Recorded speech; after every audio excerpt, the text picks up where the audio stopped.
Welcome back, coaches. This is the Football Coaching Podcast. I am Daniel Chamberlain, co-host here with Joe Daniel, as always. What's up, Coach? Dude, it's good after, I haven't told you this yet, but I got into I'll save it for my level up. I love our intro. It's so good every time. It's automatic. Let's talk about what you're going to get in this episode.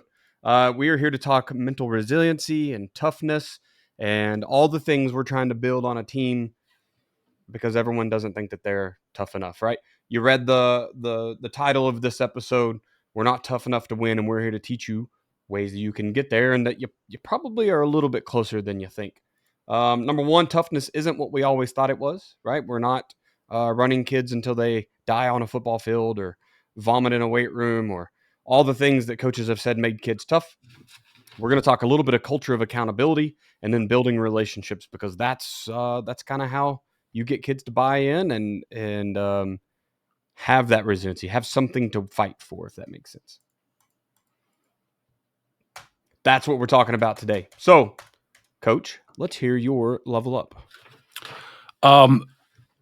This is the dumbest level up, but I like my level up. Everyone does this. Everyone has these same problems, so it's okay. My level up is that I upgraded my computer to Windows 11. Okay, and that's dumb.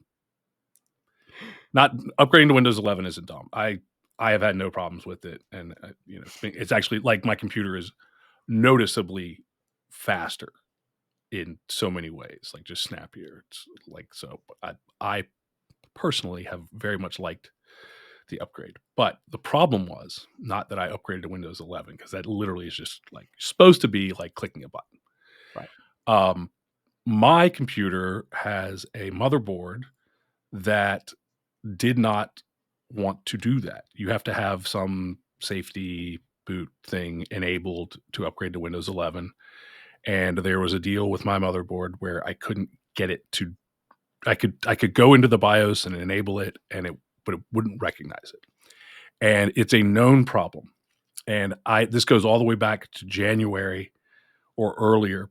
I have not been able to do a full screen recording the way that I like to do them.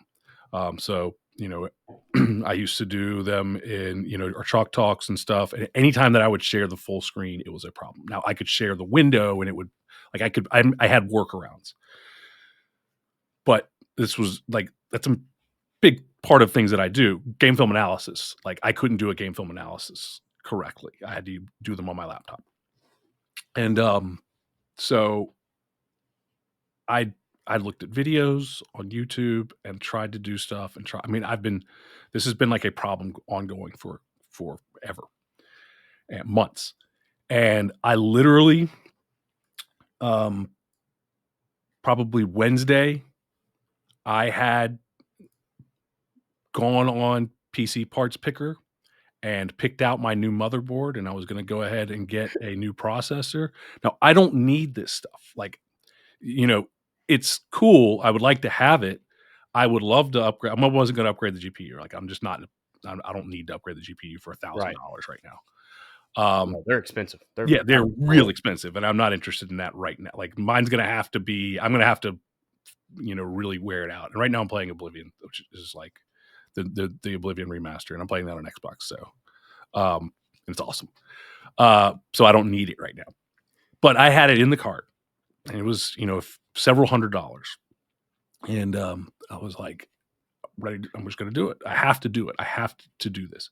I'm going to spend all this money, and I'm not going to get any real benefit from it other than fixing what should be a relatively minor problem. Right? I can't upgrade to Windows 11. I finally, I can't believe I haven't done this before because it's how I solve every problem. But like last ditch, I went into ChatGPT and was like, I can't. Here's what I have. Da, da, da, da. And it was like, hey, okay, what's your motherboard? And then I was like, I was like, I bought this 5 years ago. So I'm like, I don't exactly remember. I know it's a 450, but I don't remember like the name and everything. So it's like, do this. It'll tell you everything. And like, here's how you find it. And I got it. And it was like, okay, so it's not like, you do this, you do this. I mean, it took me through step by step in 30 minutes. It was done. And I kept running into, so this was the coolest thing. I kept running into problems. So I got ChatGPT on my phone, right? Because I'm constantly rebooting my computer and going into BIOS and stuff. So I can't just do it on my computer. So I got my phone here. And every time that I would get an error message, I would just take a picture of the screen with my phone and be like, this is what it says. And it's like, okay, that's not a problem. We're going to do this now. And I'm like, okay. And it just went through like that because it was constantly a little bit wrong. I'm like, my screen doesn't look like it's like, go click on this. And I'm like, my screen doesn't look like that. This is what I have. And it's like, okay, that's because this setting has changed. And I'll go change the setting. I'll go back. And it just like, and I had to do a lot of that. But like I said, in 30 minutes, it was done. And the Windows 11, then you go in and there's a little program that tells you whether or not Windows 11, your computer's ready for Windows 11. And I opened it up and it was like, and I've had that on my computer for months and months and months. I could probably find out when this started by seeing the download date of that. Right. And that I opened it up and it was like, you're good. It was just green, And I was like, okay, all right, put it through. It upgraded and it fixed the problem. So I can now do a full screen recording. And I think the first one that I did was like something I sent to my team, a Loom video, and it like just worked. And I was like, okay, we're back. We're back. Everything's back. Game film analysis I can do faster now. I'm excited get out for of game film analysis. I'm so lucky to get to do that last year, and it makes you such a better coach when you can just go through and you watch film so much easier. I have an interesting. I'm actually going to write an email about it. So this will be 2 weeks after that email. I've forgotten.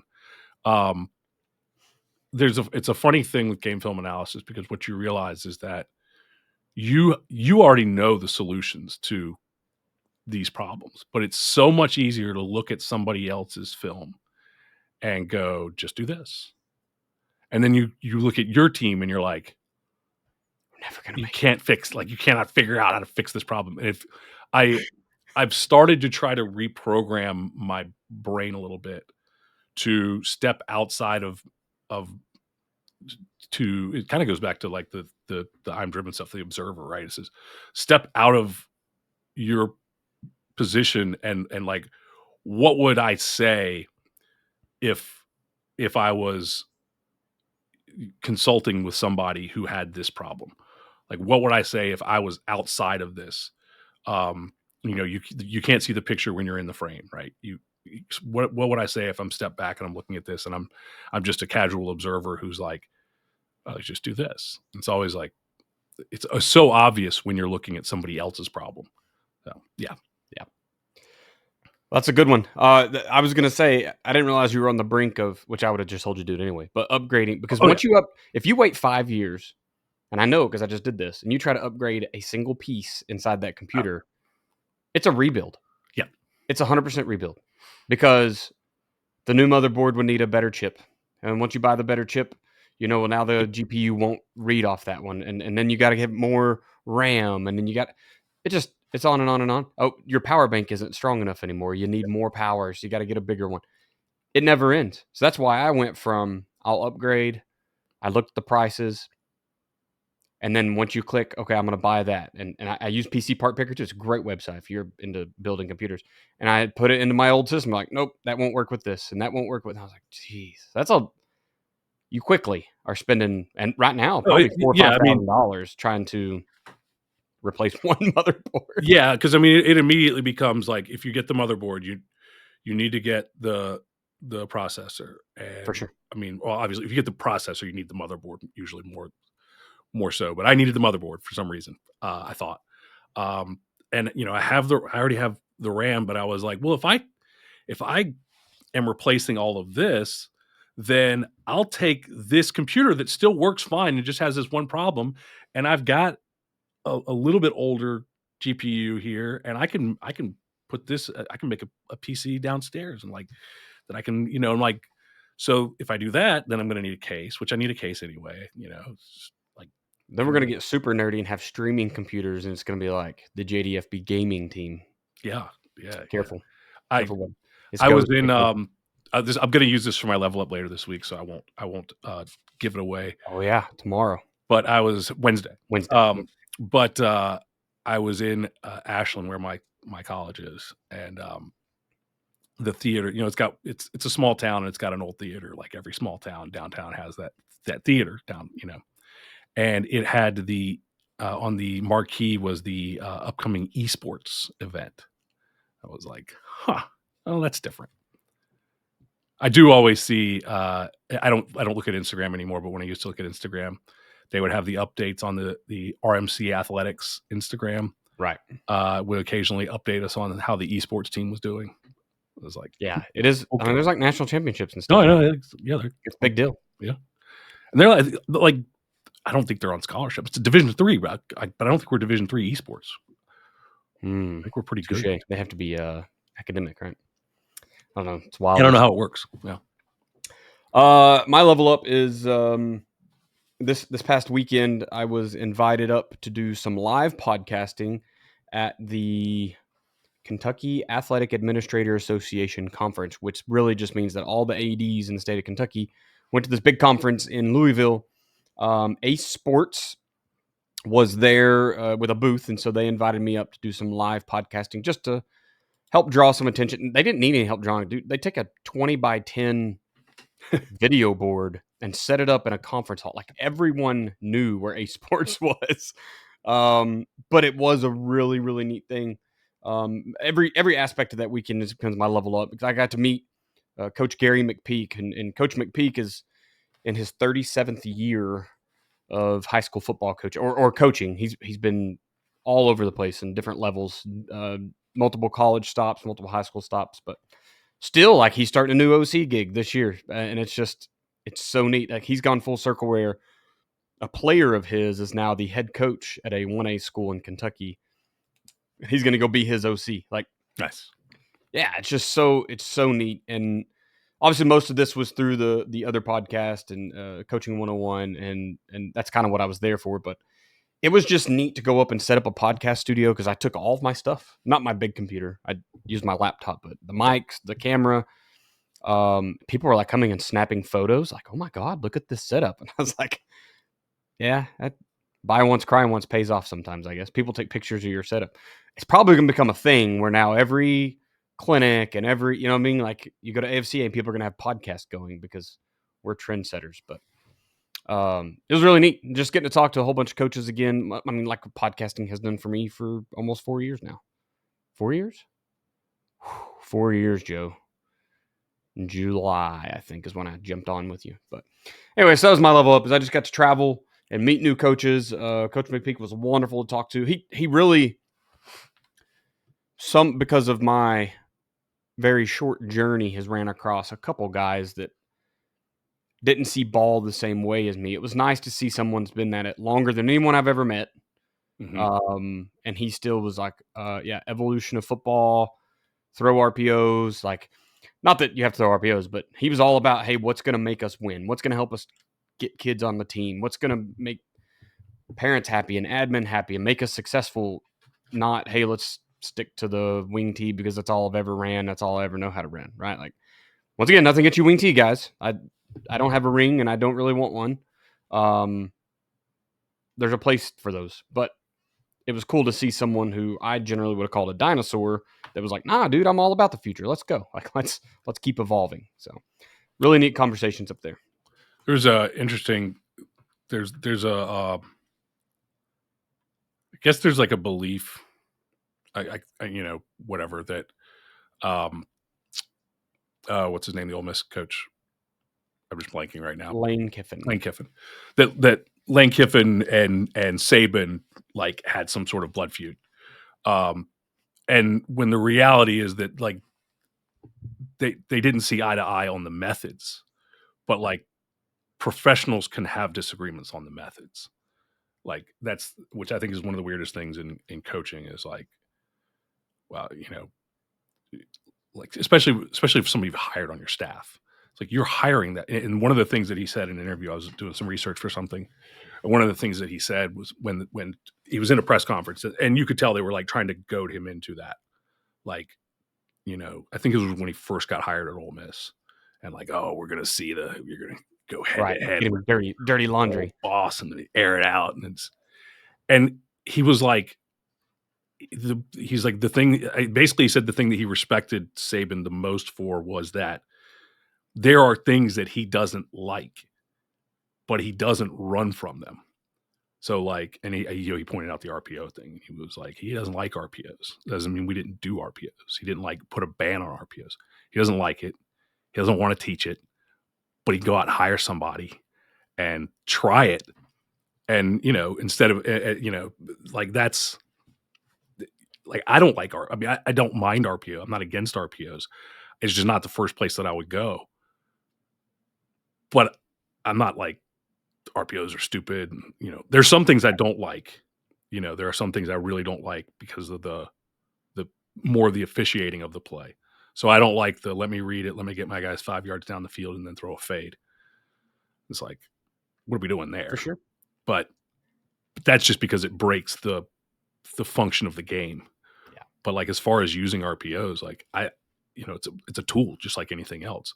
RPOs are just one example, but that was an interesting thing with Saban was with Kiffin was, the thing that made I think it's one of the things that made Saban so good was that he wasn't a dinosaur. Like even if he doesn't go out and learn all of this stuff, he just you hire people that do at his level. Now us, if we want to do something, we generally have to learn it, right? If I'm the head coach of a small rural school in Oklahoma or in Central Virginia, and I want to run RPOs, it's going to be pretty hard for me to just go hire an RPO guy. Right. It's hard enough to hire anybody, much less to be like picky about who it is and what they're good at. It's like, if I can hire a competent OC, let's go. Like, maybe I can get somebody who can learn it, but like, we're going to have to learn it. But that makes it a little bit tougher for us to evolve, but it is interesting. Yeah. It's really a good segue into what we're talking about with the mental resiliency and toughness, because that's 100%, man. That's kind of how I saw Saban too. Was he was a man that was not set in his ways, because except for his way was just, we're going to win football games. What does that take? You know what I mean? And if it takes me swallowing a little bit of pride, maybe not all of it, I'm still going to have culture. I'm still going to hold you to the standard, but we can modify the way we're getting there, which, yeah, it's a super neat way to look at life. Sweet, man. Let's jump in here. Last week's topic, we talked about our coaching staff isn't on the same page. We went through using ASCA, both sides of the ball, the offense and defensive version, so that at minimum, you guys can watch film and make adjustments in game, etc., and you can all be on the same page, having the same lingo. And then, of course, you can do a full sweep and involve everything and use this ASCA principle so that literally everyone from the head coach down can talk and you're not lost in translation. Next week, we're going to talk about players don't buy into the system. Scratch that. I think we changed that. I prepped this earlier. We're going to be talking about not having enough players, if I remember correctly. Yep. So not having enough guys on your team. Obviously, we're going to talk a ton about coaching or recruiting the hallways. A lot of the stuff you're going to hear today is going to blend right into next week. So you probably need to listen to both. Having said that, if you haven't been listening, if this is your first episode, or if there's someone on your staff or a friend of yours that's not been listening yet, this is the time to start sharing those episodes. This season's all about problem solving.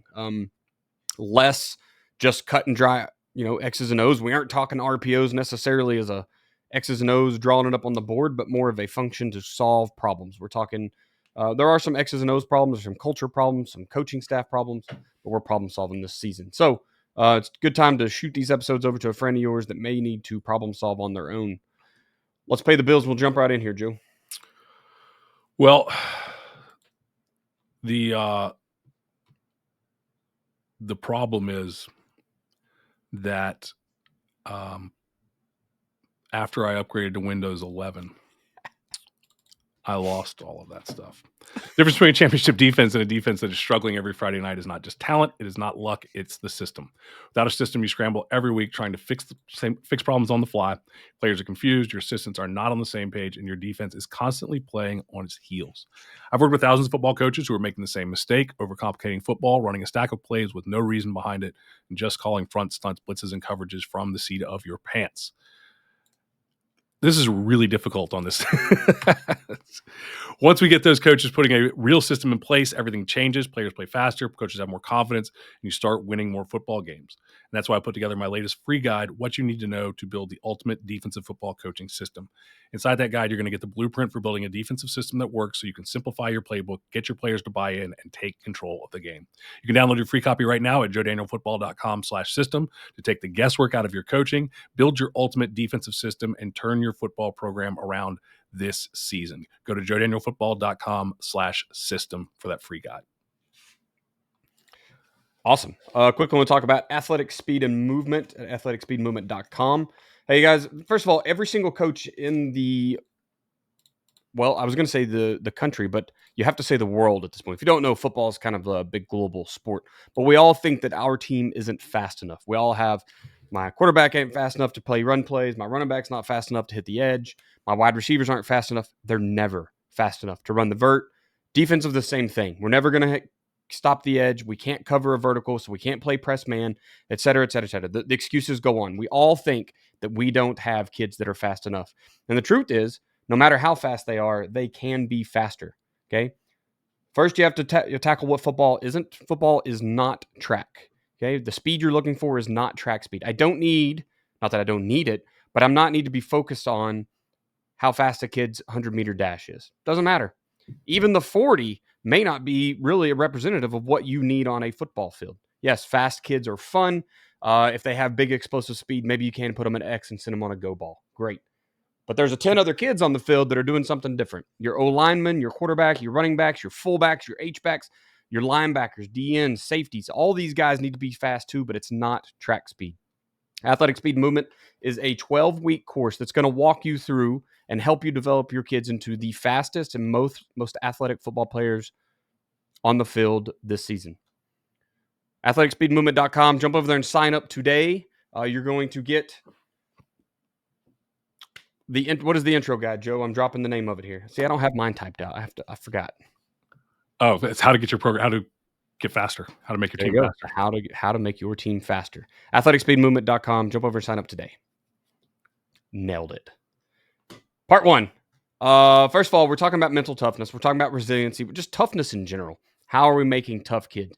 We all kind of think that we don't have tough kids. In fact, outside of my kids aren't fast enough, this is probably the second biggest complaint that I hear out of especially small school coaches, right? The big ones, it seems like at the big school level, they just, I don't know, maybe the culture's already set because they're so large. I don't know. It's weird. Maybe you can just find 22 cats that can go at that level. A smaller schools, obviously, you're kind of playing with the best 11, not necessarily the 11 you'll want out there. It's 11 you have. And they always want, people want to say, hey, my kids aren't tough enough. Kids have gotten soft. Kids are weak. That seems to be a real big issue. What we're coming to talk about today is just toughness isn't what we used to think it was, right, Joe? I don't know that the actual, I guess what we think of as toughness is like, it's more like the way that you create toughness. Like the way that toughness was created 50 years ago and even, 30 years ago when I was a player. I think it was 30 years ago. It's not the same. So, like, it's sad that this kind of disappeared. ESPN made some neat movies back in the day. Okay. The Dale Earnhardt movie was a good one, but Junction Boys was a good one. And those have really disappeared. Like they're not even like, I don't even know if you can get them on like ESPN Plus or anything. Like, but if there's the book, the Junction Boys book that you can read, I'm sure is out there somewhere. But that's Bear Bryant at Texas A&M, when he basically took these guys out to this horrible camp in the middle of nowhere, and it was hot. And I mean, it's all the things that it's a miracle that somebody didn't die. Maybe the difference in the way that players were built then, not that they were tougher, but they weren't carrying as much weight and all that sort of stuff. Or just luck. But I mean, I remember when I first started coaching, and the school that I was coaching at is closer to the beach, Smithfield, it's south of Newport News. and the sled was in a little kookaburras, the little stickers.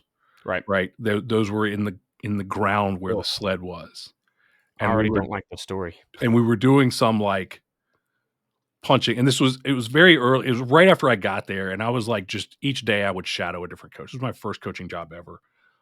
My head coach had a good idea at first of like shadow everybody, but then it was like after that first week was over, it just threw me to the wolves, and it was a very miserable experience. And I almost quit coaching at the end of the year. Had a wrestling coach who was the offensive line coach not talk me out of it.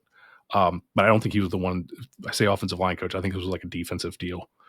Right. They were doing the shooting the hands thing, with so on the sled, where everybody's shooting the hands into the sled. I don't know the names for this stuff because I haven't touched a sled in a long time. Right. But I remember that there were the little kookaburras in the ground, and like whoever the coach was just like, oh well, get tougher. Like we just, so they're supposed to be down on all fours and then shooting their hands, and they're getting these things in their knee. Obviously we had the gigantic knee pads, so they probably were okay with their knees, but they're getting them in their shins, they're getting them in their hands, especially kids are striking the thing and then picking these things out of their hands, and and it was just like, yeah, get tougher. And instead of, okay, let's move the sled to a place where there's not this stuff on the ground so that we can actually get something out of this drill. But it was get tougher. The Junction Boys thing where they just, everybody quit. Even going to Ellsworth in 2009, it was like, we got a thin, now, college, maybe you can do this, maybe because we recruited more guys than we could have, especially from Miami. You were only allowed 12 out of state in Iowa, JUCOs, and we brought in like 30. So there was a knowledge that a lot of these kids are going to go home. And when you do that, you've already got a handful that you just know, like they're not, right.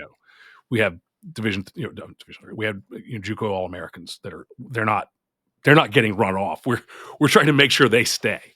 But then you have the rest that you're almost trying to, thin them out. And there's like, it was the old, the coach has a stack of bus tickets in his drawer. And like you come in and you get your bus ticket. You ride a Greyhound back to Miami from Iowa. It's about a 30-hour ride, I think. At least it's 30 probably if you just, because I did 25. It was 25 from Orlando to Iowa Falls, and I drove that.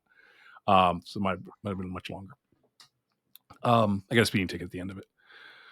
3:00 in the morning. 23 hours, I guess. But there was a time zone. So that doesn't work in today's game for a number of reasons. And you can say, well, the kids are soft. Maybe a little bit comparatively. Like it was just, you look at just in general, it's funny because people are like, oh, times are so much better then. It's like, no, they weren't. Look at all the things that we have now. So that's a big one, is that look at the life was just harder. Okay. The kids, had to do stuff. But also they have way more options. So they can just go, this is dumb. And they're probably right. If you're doing something like that, it's dumb. Right. And I'll just go play another sport. Because now I don't just have football in the fall, right? I've got a bunch of sports I can do in the fall, or I can do no sport, and it's fine. It doesn't matter. There's a lot of options, but I again, go back to the fact that more kids probably would have rode that out because they were already a little bit tougher, and they also had no other options. Like, and that will probably work. But when you think about these things, like that will probably work better. Like if you do that in the suburbs if you do that where I grew up, like in the nice suburbs of Atlanta, it ain't working. Ain't no chance. But maybe if you do that in a rural, like we always talk about the mountain kids here. Like we will go see the mountain kids, like the kids out west in western part of Virginia. And they're just different. Mountain kids? They're mountain kids. They're mountains. They're in the mountains. Okay. And the mountain kids are just different. Like they are tougher. They also have less stuff. Now, and I will say this, that divide is not as drastic as it was 10 years ago, 15 years ago, because the mountains have more stuff now than they used to. Like everything is, easier to get, easier to access. Like they have internet now. Like 15 years ago, maybe they didn't, I don't know. But like that divide isn't as drastic as it once was. And, now you get people that their kids aren't as tough as they used to be. And we're all dealing with that. I like ultimately you have to find another way, because the solutions that we talked about, like, let's not go super radical, right? Let's not go junction boys. Let's not go crazy. Let's not go, what was the Iowa football when they, had all the kids hospitalized and for stupidity, for just unmatched stupidity in the strength coaching staff, right? Just that, and that stuff went on everywhere, and it's just stupidity. It's sad that you can't come up with a better idea than that, especially today. But the idea that we're going to build toughness in the weight room, the idea that we're going to build toughness by doing a ropes course or by doing I don't see it as much, but like, the Marines used to always be there and the Army be there, and they still do it. It's a recruiting tool for them. They come out and do the, of course, team building is what team they building mainly things, but focus like on that's now, like a right? day or two, and it's like, cool, it was fun. It's nothing wrong with that stuff. The weight room is obviously important, but the weight room, like the old idea was that we're going to build toughness you build toughness in the weight room. And I'm going to tell you that's wrong. That's not what you're building in the weight room. You're not building toughness. You build muscle and strength, and you build explosiveness, and you put size on kids, and that all of that goes into, okay, well, like, number one, if I'm stronger, that makes doing thing easier, which makes it look like I'm tougher. I'm not tougher. It's easier to me now to do the same thing. If you continue to level up the thing, then that. But you do build some things in the weight room, like you do get kids learning that they can improve and they can get better numbers, but also they get stronger and they get bigger, which makes things easier for them, which makes them look tougher. Um, those kinds of things certainly do happen. They start to conquer challenges, right? I get to 200 pounds, get to 300 pounds. I get to those milestones, and I worked for it, and I saw, a reward for that. And so I see that hard work has rewards. I can look in the mirror and see that hard work has rewards, because I'm not a little pudgy 8th grader anymore. I'm a jacked 10th grader now. Like, I can see that all of this work can lead to something. It can be something. But what do we know about the weight room? This is what we talk about all the time. It's like buying a weight room program. I sell a weight room program, and you can get it at joedanielfootball.com. Go to our store page, and it's the best one there is, as far as I'm concerned. But Let's go. But if you are at a school that doesn't have an established weight program, doesn't have that accountability already established, we're going to talk about, you're going to have 5 kids in your weight room. Well, that's important, but it's not going to change the toughness of your team. Right. Not right now. It's going to take several years to build that. There's like a tipping point where all of a sudden the weight room is full, and it's usually 2 or 3, 4 years. It's usually 3 or 4 years, I would say. So those things, competition, guys talk about we're going to compete, and we're going to have competitions at the end of every day. Those are good. Competition is good. Competing is good. It doesn't solve your problem. It doesn't. Like, you're going to do all of this. If this is all that you do and you do all of this stuff, again, who's competing in the off season? The 5 kids who are always there. Well, they're already tough kids. Like, or they're they have a little something there if they're the first ones you get. They're probably linemen. Like, they're young linemen who haven't learned that they can say, no, coach, I'm not going. So they go because you asked them to, and they like to just be asked to do something, and they're showing up and they're doing the work and they're seeing all these benefits. But it's going to be a while before this trickles down to everybody. Like, if all you do is open up the weight room, and even if you have a great program, and even if you're working really hard to get kids in there and you get 10 or 12, That's not going to change that's not going to make your kids suddenly tough. If you do that and you do, the toughness courses and you do character building class and you do all of those things, like that's not you're going to come out of that. And you do competitions and you do mat drills. Mat drills used to be the big thing, and you do all of those things. Did a lot of mat drills in our day. If you do all of that, ultimately, over time, that will start to have an impact. But if that's all you do, when August, if all you do from January to August is that, and we're just talking one off season, when August rolls around, you're going to feel like, and I'll just disappoint some coaches right now, you're going to be in July and you're going to be thinking, we've got some tough kids. We've done such a good job this offseason. We've built some tough kids. Everything has gotten easier for them. All of the offseason stuff has gotten easier. And when you go to the season, that's not the offseason. That's not 7-on-7. That's not, and you're going to suddenly see this thing drop off, and you're going to just, what commonly happens is you go, we did all this stuff, we did all this work, and these kids are just soft. They're not tough.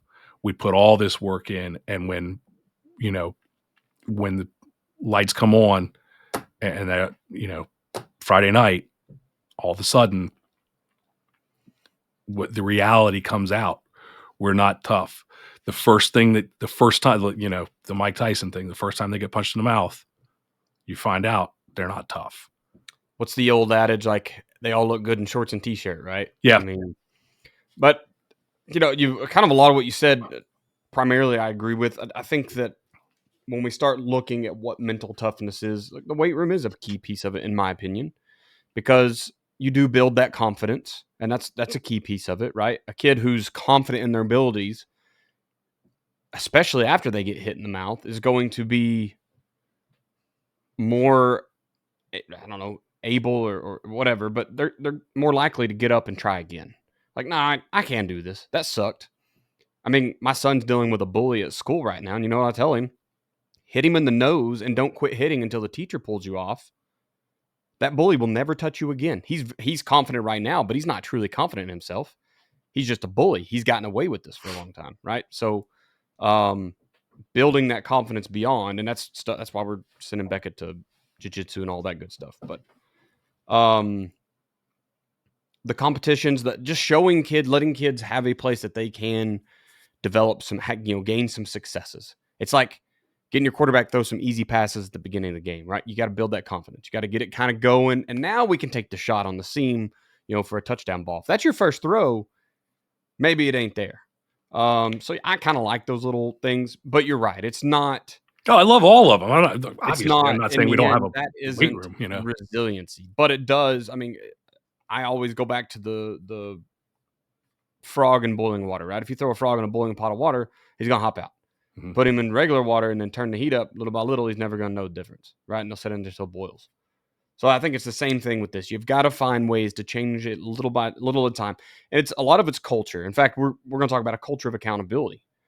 That's where you're going to get a lot of resiliency, is that kids who are afraid of letting down the people around them because they've built a culture of, I'll do my part. Whether this is your O-line group, your offense, your team as a whole, it could even be your coaching staff, right? It kind of works everywhere. The culture of accountability is like, I know there's two ways to look at it. Number one, I know if I don't do my part, I'm going to be held accountable somehow. Maybe that's reminders or punishments or whatever you call them in your grand scheme of things at your team. If it's a coach, well, I don't know. You got some issues. But players are going to fail. That's what they're going to do. They're going to screw up because they're kids. The other side of that is a kid needs to know, if I'm giving my all, I know that little Johnny over there is giving his all. Because if I'm coming out here and suffering, and this sucks, right? We always like to do like ab competitions because kids will just quit. Like, they are like, nah, that hurts. Not doing it. It's one of those things that sucks. We use them in the military still. But just these little, something that isn't comfortable, get you out of your comfort zone. It hurts sometimes more time, more pain than others. but we're trying to get kids to compete with each other because they'll kind of have to look each other in the eye and be like, I'm doing this because you're doing this. Because you know what? Here's the truth. If they all just said, hey, we're going to hold a plank for 1 second and we all quit together, they could do that. And then what are you going to do as a coach? Like, be mad because they outsmarted the system? Like, what you need is them to competing to actually trying to hold it. So they need to be applauded. I'd be when they pretty do happy that something. they managed to organize that all on their own. You ain't Work kidding. together. They work together. I'd be like, Yeah, cool. Well, yeah. don't do it next time. Next time it's all outlawed, but this time everybody's out. What's I would remember the credit them with Titans, that one. right? When Yeah. they all just sat down, like Don't not do a gridiron gang. Yeah. They all just sat down, like, I'm not going till we get some water. Like, all right, you're right. This is the first thing you've done together. Got it. Don't do it again. But they need that accountability from each other, from the coaches. Another things you can't. And I talked to a couple Sundays ago. I talked to some guys on another show, and there's a defensive coordinator on there. He's like, hey, if the coaches don't put in their drills into the practice schedule every day, I don't print them a copy. So if I have to go in and put in your drills or make up something for you or just leave it blank, I'm not giving you. So that way all their kids know when they're running around asking, hey, what's next, coach? What's next, coach? And their kids are like, yeah, coach, you didn't do your part, right? It's that culture of accountability. And that's a neat level there. Thank you, Coach Sheed, for giving that to me. But where kids are actually through peer pressure or social pressure, I don't guess it's peers, but social pressure, holding a coach accountable, right? Like, but that culture of accountability is very, very important. But once again, it's one of those things you can't do it overnight. You got to start somewhere. You have to start good. I've got a 6-year-old about to be a 7-year-old in the, well, he's not in the other room. He's at school. He'd be home here in just a little bit, but he's having to learn what discipline is one day at a time. But I can't go in there and just demolish him, physically beat him and say, now that you're a vegetable for the rest of your life, I bet you won't ever screw up again. Like, that doesn't make sense, right? I have to hold him accountable. I've got to discipline him, but it's got to be in baby steps. It's kind of the same thing here with this accountability. I mean, that moving into the accountability deal, I mean, just going back to the weight room, my thing with the weight room is the thing that I don't like is that coaches think that the weight room is you don't lift weights to fix toughness. That's Correct. not the purpose 100%. of the weight room. That's not the purpose of the weight. The purpose of the weight room is to get stronger and to get more explosive and to build power in your players. If you lose sight of that, you screw up your weight room. Because I will hear guys who are like, you know, and there's to some extent this is true, but like what you do in the weight room matters. It's not like if all we wanted to do was get toughness, like you could do a circuit, and that's a lot of coaches still do that. And I don't think a circuit it's not doing what you need it to do, right? It's not creating what you need. But at the end of the day, guys will be like, we did the circuit, and like there's sweat dripping off the walls, and it's like, that's great. Did you build anything for football? Yeah. Strength and explosiveness, and that's not built through a circuit, right? You don't build maximum power by doing a circuit. It's just not the way weight training works. So like everything has a purpose, and then it has other benefits. And I think one of the things that we want to do is toughness should be like that toughness, that mental, that resiliency, that should be a byproduct of many of the things that you do. Like For sure. but there's not a thing you do necessarily. There are some which we'll talk about, but there's, you know, the weight room, the purpose of the weight room is not to build toughness. Like you said, the boiling water, everything gets easier because of the weight room. All the other physical things I have to do, if I'm, you know, doing things in practice, get easier because I'm bigger and I'm stronger and I'm more explosive. And so this stuff gets easier for me. It's just like, you don't, you know, this is one of the things that I kind of learned from Dale more than anything.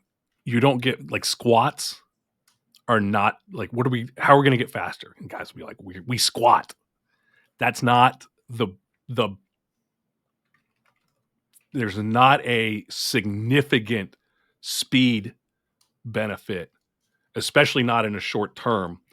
The benefit of squatting is all of the other stuff. It is the stronger legs, the more power, the more explosiveness in the short. It's not the speed, right? It's the burst in, off the ball and all of that sort of stuff. The benefit of the squat is that it's releasing testosterone, and you're getting bigger and stronger from all of that, and you're gaining weight and you're gaining mass and all of the stuff that comes from the squat. And then you couple it with all of the other body parts that you work and the explosiveness that you use in your Olympic lifts, and in the injury prevention from your, strengthening the body with your accessory work, and all of those things come together. How you build speed is speed training, which, athletic speed and movement, and you learn how to run correctly. That has a massive benefit. Squatting has a side benefit of, yes, it will help you get faster, but not as much as it's going to help you get bigger and stronger, and not as much, it won't help you get faster as much as a proper speed training program will, a speed training progression. Same thing, like working out hard in the weight room will help to build some confidence and some toughness. And, that, I don't think it's toughness is not the word. So it's confidence ultimately. And that goes back to Coach Simple and all of those things that we talk about, but the weight room does not do that. So we have to find another place to do it. And I think that there's two places to build that toughness. One is getting the players to play for each other, the accountability. And we build that into our player creed, which is in JDFB. It's in the tools section of JDFB is my program manual. I talk about it in other places in the quick start guide. It's in the Roadmap to Victory quick start guide for JDFB members. You'll see that. The last video in there is those 3 tools, one of which is that player creed. It's an idea that I got from, a lot of it came from Rick Stewart at All Access Coaching. And a lot of it came from Randy Jackson's book, Culture Defeats Strategy. So credit, there's the credit for all those things. But built into that player creed is there's 3 things that kind of relate to this. And the first one is we don't leave anybody, but never leave anybody behind. So, I've got to bring these guys along with me. Another one is work together. We're not individuals. It's a unit. Football is not an individual sport. When you start talking about things like umbrella run fits, and they need to be able to see how all of this goes together.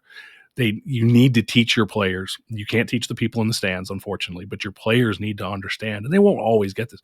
Your players need to understand why you run the ball and why you throw the ball. Like if you just call plays and you don't talk about this stuff, they're wondering why am I not getting the ball? Well, you're not getting the ball because we're not running the ball well right now. And so they're defending the run with 6 guys. And how are we going to throw it if we can't run on 6? So we got a receiver out there who's upset we're not throwing the ball. Well, you're double covered because we can't run the ball. So what do we need to do?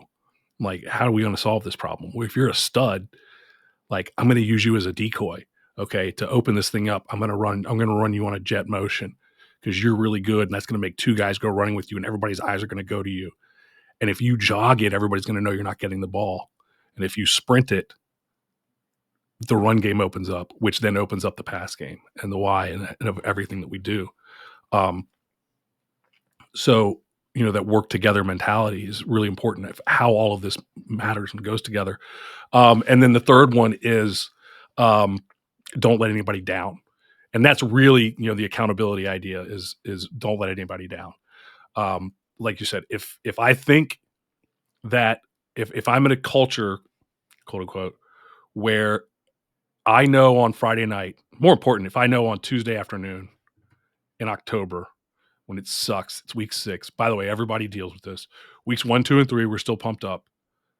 And weeks, 5, 4, 5, 6, 7, somewhere in there, it's a slog because if you're really good, you're just beating people. And it's hard to figure out, what's coming next. If you're not good, you're just like, oh my God. And even if you're kind of average, you're just the slog of the season, right? Everybody's like, there's no end in sight. We've been doing this for 7 weeks, 8 weeks. We do this for, 9 months now. And we're just Right. like, oh my gosh, it's never going to end. You got a few guys who are like your backups who are like, basketball season needs to get here soon. And I just want it to be over. I just want to go. Like, there's a point where they're just like, and the coaches are too. We're like, I just want to go home at 3:00 one day. Like, I just want to sit on the couch and watch TV at 3:00, like everybody else does. Like, I just want to be like everyone else. If you build that accountability where, look, if I go out there and I don't bring it today and I don't do my best today, everybody else is going to be looking at me and I'm going to be letting them down because everybody else is bringing it today. Like, there's an expectation. And so those two go hand in hand, by the way, because we can't, some coaches can, most kids can, some kids can, most kids and most coaches can't bring it at the highest level every single day. Right. And so those two things, and really those three things, but those two things have to work together. One is I go out there and I'm not going to let anybody down. Two is I'm not going to leave anybody behind. So if I get out there and I'm dragging, I know, like, I don't want to let anybody down. If I'm dragging, if somebody else, if another coach picks me up or a player pick me up, or if a player is dragging today, I've got to bring them. You got to come with us. Like, I can't leave. We can't go without you. So we got to bring that person up. That is going to create toughness. And that's where what we all see is when you're a bad team trying to turn the program around. As at first it's easy. Like, if you're an 0-10 team, this is the easy part. And the 0-10 guys are like, shut up. No, I've lost 10 games. Okay. I know what it looks like. I know what it feels like. I lost 14 in a row. Now as a JV coach, we didn't lose 14 in a row. But fortunately, all of the 0-10 seasons that I've been through, I was on the JV staff when the varsity went 0-10. I've never been through a proper 0-10 season myself where I was lost 10 games. I always had the JV went 1-9 or something, but we won one. That the 0-10, getting 0-10 to 2-8 and 3-7, that's the easy part. It really is. It truly is. Compared to getting from 4-6, 5-5 to 7-3, 8-2, that's the hardest part. And well, that's the harder part. The hardest part is, okay, now you're 9-1 and you got to beat the one. Like, Yeah. that's the hardest part because they are so established. But and the thing you hope for the most is that they have a down year, and that makes it easier. Just because, not like you're not cheating the system, but like that, nobody sees them as having a down year when you beat them. Now they do once they're like, oh, I have a down year. But the hard part is when you are now competing and you are getting into dog fights. And by the way, you can skip the hard part by just getting better athletes, and then you get to skip over all of this. But the hard part is when you are trying to get from 3-7, 4-6, 5-5, and you are trying to get to the upper echelon, and you have to win some tough games because you'll beat the teams that suck. You'll beat a few of the teams that suck. You'll beat a couple teams that are down that night, and you'll coast. But when you're going to get to that next level, you're going to have to beat you're going to win some tough games. And when you're trying to rebuild a losing program or fix a losing program, a losing tradition, a losing mentality, you get in those games like that, and all of a sudden you get punched in the mouth, and the whole team, it feels like, goes, here we go again, same old us. Nothing's really changed. Yeah, we beat a few of the teams that suck, but now we're in against a team that's at that next level, and we're no different than we've ever were. That is the hardest thing to kill. And the way to kill that is to build that. It's almost impossible to avoid that, right? So you're going to have that established. Hey, we've got, and it can't just be one kid yelling it or a coach yelling this stuff because it won't mean anything. It's got to be established. Just like everything else, you have to practice this stuff. Like, you have to practice getting punched in the mouth. What are we going to do when we get punched in the mouth? Like, we're not going to let anybody down. So I'm not going to go out there with my tail between my legs and suck the rest of the game because I fumbled one time, or because I missed a tackle and he scored, or because I got beat in coverage, or because I threw an interception, or because I missed a block. I'm not going to tank because of that. I'm not going to tank because our best kid just got hurt. Like I have to, like, everybody else is going to be working. I'm going to be working. We're going to be doing our best. And when I see that dude tank, I've got to be able to bring him with us, because we're not going to leave anybody behind. And if you don't approach this, that kid will tank and he won't have thought about this stuff. And especially if they're immature, they will just almost, only thing you can do is pull them out of the game. Like, you just can't, because if they haven't, it's hard for kids to deal with this stuff. And it's hard to establish all this. But if you get that established, it's going to be so much stronger than, well, we had 5 kids in the weight room. Like, that's how you do it.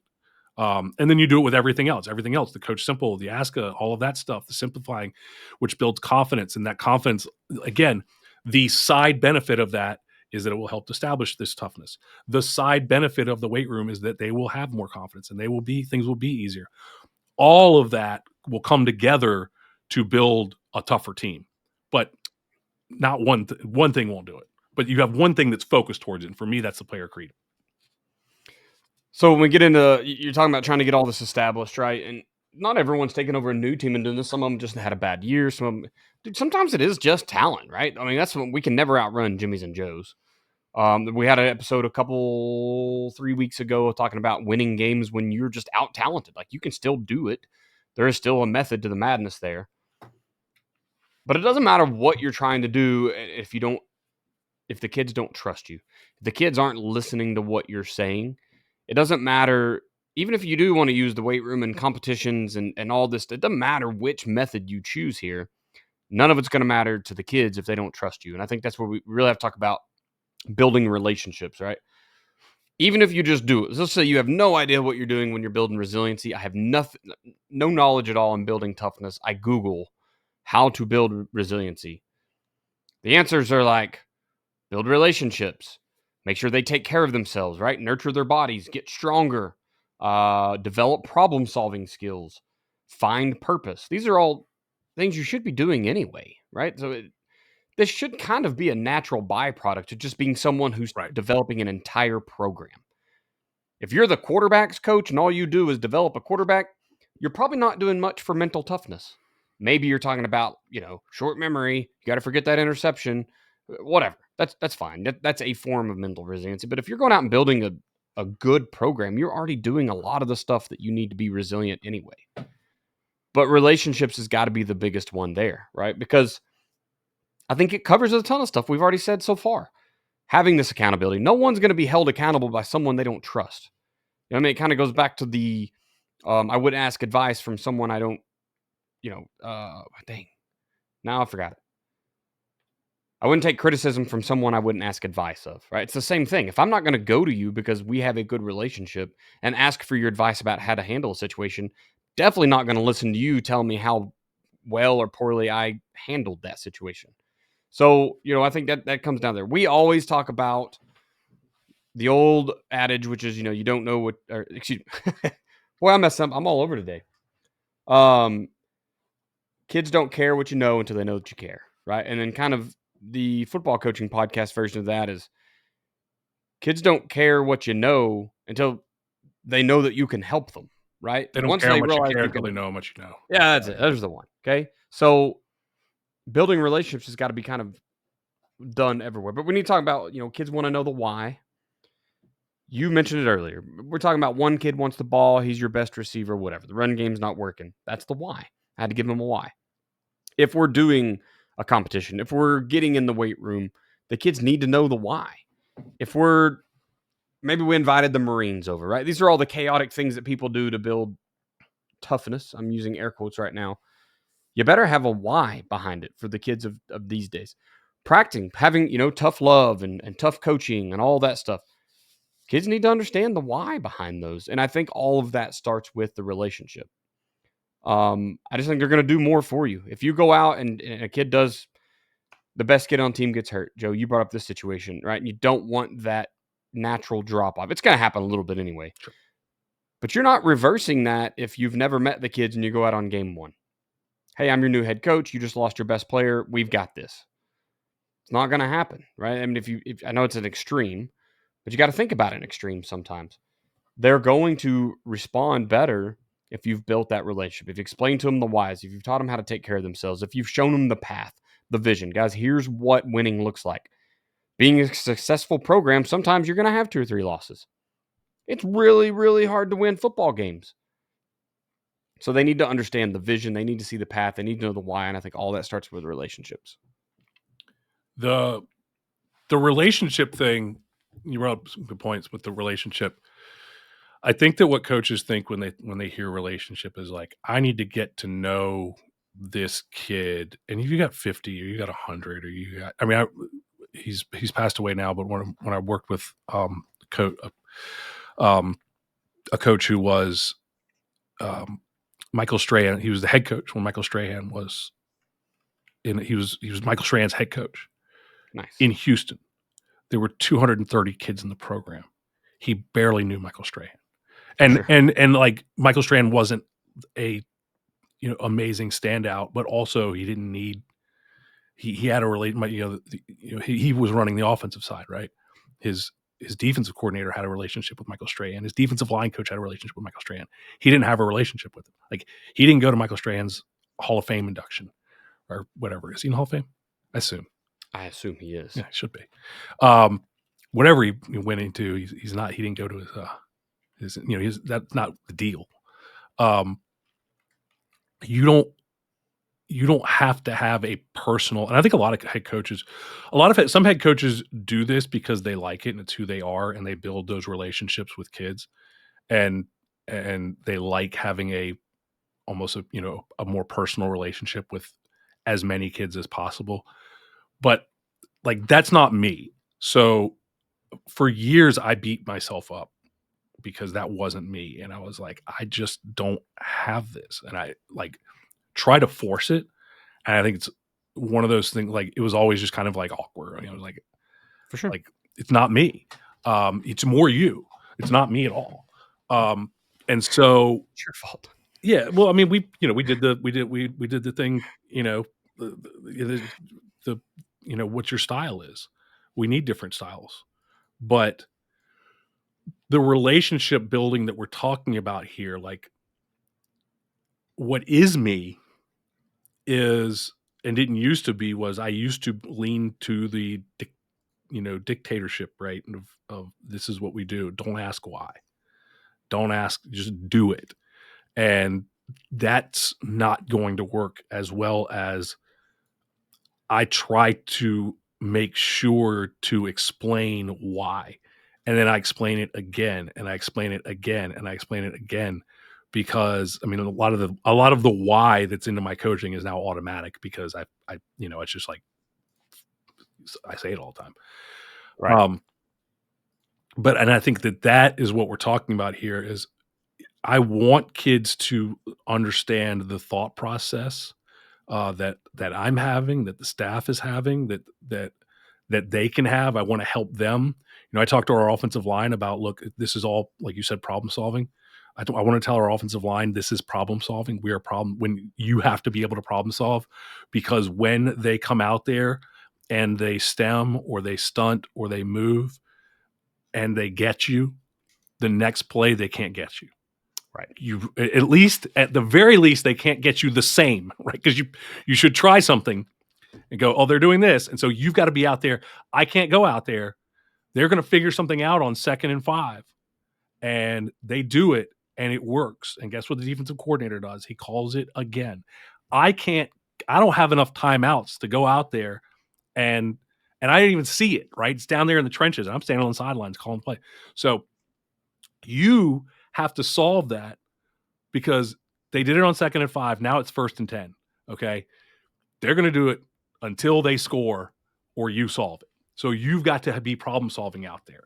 And it can't just be, we can't just tank and go, oh, it's not working.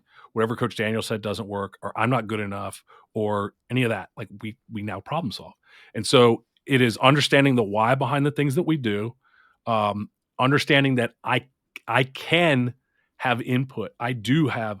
That's where I think that this guy has taught me stuff. He knows what he's doing, and that's they don't care how much you know. Okay, they know that you know what you're doing, and you've also now kind of empowered them to either they feel so confident that they know, but also they can ask questions, they can problem solve on their own. Sometimes they come up with an idea and you go, hey, let's go with it. I love just I'm talking a lot of offensive line here, because I think that that's the first group that really this benefits, and that they really can go forward with it. I talk about our zone count system, right? We zone count 0, 1, 2, 3, and we start off when we first teach that zone count system to a new group. We start off just counting, and it is man blocking. Okay, man blocking ultimately doesn't work. There's zone blocking, there's gap blocking, there's man blocking. Man blocking won't work because if the man goes over there and I can't get to him, I can't man block him, and it's a broken system. Right. So we start off man blocking, knowing that when we put pads on or when we start going a little bit more live, at the end of the first week, the man blocking scheme is going to break. And what I want is for the kids to go, Coach, the man blocking scheme broke. What if we, and then they create a covered uncovered principle, essentially. Coach, his guy went over here. My guy was here. He could take my guy and I could go get his guy. It's like, I want them to problem solve to create the zone scheme that already exists. And that's what you're going for, is for them to start to think those things through. And when they have that, that's the relationship between player and coach that I care more about.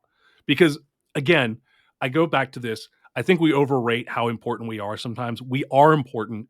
We do help these kids. We do things for them. Most of them have a good home situation or a decent home situation. Most of them have friends. Most of them have relationships. They're not coming to us looking for a friend. They're not coming to us with, this is a marketing thing, but it's I forget the name of the guy. Dan Kennedy talks about it, but there's a guy that used to tell this joke, I guess, and he said most people are walking around holding their umbilical cord looking for a place to plug it in, and like that, like, which is accurate. That's a good one. But right, but like they do have, friends, and not all of them. Some of them do need that father figure. They do need that, but we know that and depending on where you are, there's more or there's less. Some people just need somebody to punch them in the mouth because they've been coddled their whole life. Like that's a different, but they're going to survive. They might go into, eventually they're going to get punched in the mouth. Like it's better off if we do it here in a loving environment, where after you get punched in the mouth, I'm going to put my arm around you, because if this happens in the real world, they're going to punch you in the mouth and then they're going to step on your back. And it's, so let's do it now.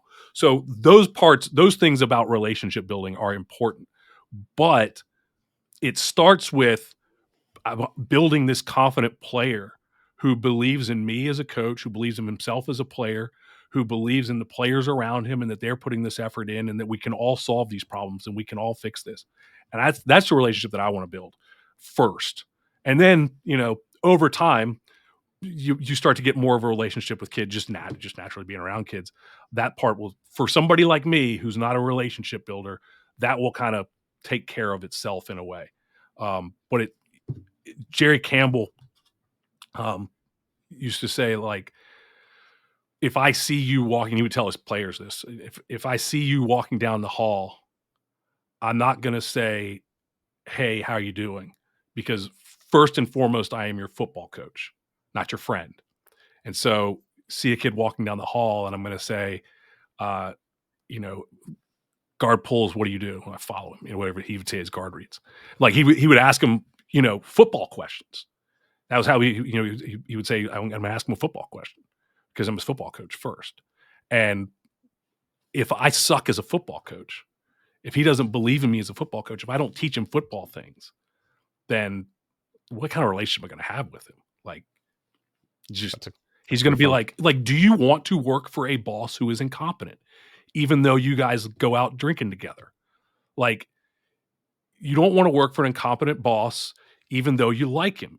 In fact, it's worse if you like him, because now you don't can't tell him the truth. Yeah, you can't tell him the truth. Well, you kind of suck at your job. I don't that's the thing. I better be a good football coach and not just a good relationship builder, because I'm going to have a really hard time building good relationships. Like I've had coaches on staff. I hope my coaches will listen to this that have been on my staff. I'm not talking about you. Okay. I've worked with coaches who were just like a fun guy and the kids like him, but they don't listen to him because they know at the end of the day, he doesn't know, right? They like him, but not as a football coach. They don't like him.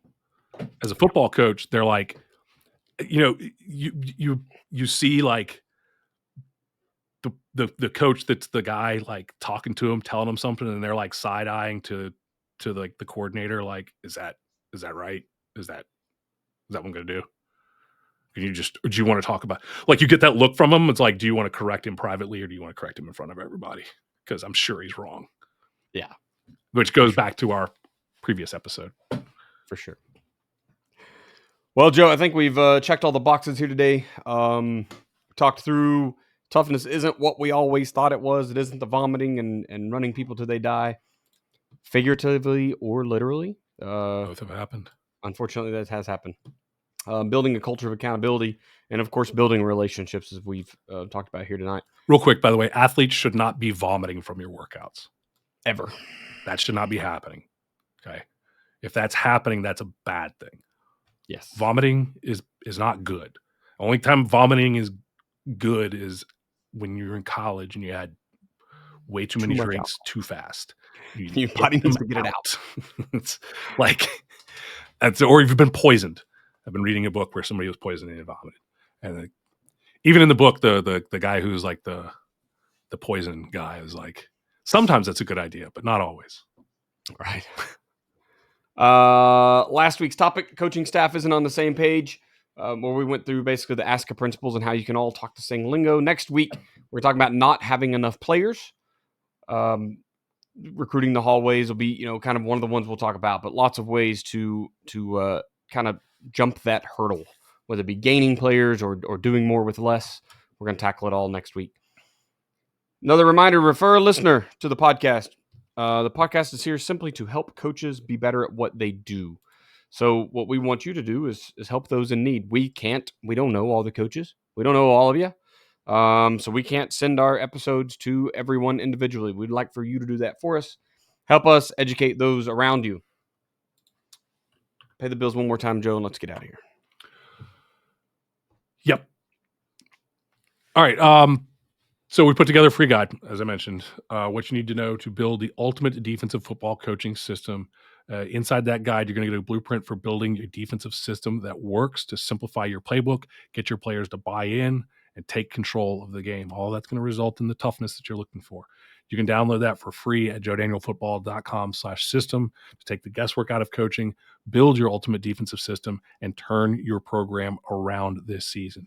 If you're dealing with undersized players, if you're dealing with outnumbered players, which we'll talk about next episode, if you're dealing with lack of limited talent, you're getting out-talented on the field, if you're struggling with a losing culture and you're not able to turn that around, this is one of the places, as we talked about, this is one of the places to start, is establishing that system and that Coach Simple philosophy in the system. So you can go to joedanielfootball.com/system to download it. Awesome. Also want to mention Athletic Speed Movement again here. If you go to the website, athleticspeedmovement.com, click Learn the Secrets to Having a Fast Team. Let's see. Get the secret to playing faster. Look, I'm right there on the website right now. Click that button. It's going to ask you to put in your name and your primary email. Here's all you're going to be getting, guys. You're going to get the guide on what you need to know to make your football team fast. Okay, you can teach speed. It's something you need to understand up front. We've been hearing it for years. You can't teach speed. You can't teach speed. Well, you absolutely can, especially if you're a youth or a high school football coach. You guys are dealing with the gangliest kids that don't know where their bodies are. They have no idea what they're doing. No one's ever coached them how to run. Look, if you're an NFL coach and you're listening to this podcast, You probably can still teach some speed. That's where Del Basquette got his start, was making those guys faster. So I guarantee that you can help someone, even if you're an NFL coach listening right now. The rest of you guys, if it helps the NFL, I promise it can help you. We're talking wide receivers, quarterbacks, running backs, O-line, D-line, get everybody faster, have the fastest football team you've ever had this year. athleticspeedmovement.com. Jump over there and sign up today. Social media, I am at Coach Chambo OK on Twitter/X. You can email me at chamberlainfootballconsulting@gmail.com. You can also jump over to Patreon, where I'm helping coaches get better at all the things. I'm trying to take all the things that build programs and help you be better at it, whether it's social media, whether it's celebrating your kids, building graphics, if it's whatever. I've been helping a lot of youth coaches the last couple of years just work out a system, build a playbook. There's a lot of things that guys you just don't understand. We get it, right? Shoot, how many years are you in, Joe? 20 some odd years? 23. Yeah. And I'm in, this will be my 6th year. Okay. We're at different. He still knows a ton of ball. I don't know. I get being in your first year and you're the dad that picked up the youth football team this year. I can help you over at patreon.com/Chamberlain Football Consulting. Joe, where can we find you, sir? You can follow Joe Daniel Football at Joe Daniel Football on Instagram, on TikTok at Joe Daniel Football, on Facebook, facebook.com/Joe Daniel Football, on Twitter at Football Info. You can find JDFB and JDFB Premium Coaching Systems and all those things that we talk about, like JDFB Weight Room, and you can get all of those at joedanielfootball.com, as well as download that free guide. And my email is joe@joedanielfootball.com. If you have questions about those things. So I think I hit everything there. All the places. If this is your first time listening to the Football Coaching Podcast, be sure to subscribe so you don't miss any future episodes. You can find us on your favorite podcatcher, especially Spotify and Apple Podcasts. You've been listening for a while, please leave a review, especially on Apple Podcasts. That's where we're going to get the most views, as does every podcast on earth. Thank you for listening to this episode of the Football Coaching Podcast. Remember, coach simple, play fast, win. Go to the Football Coaching Podcast. Remember,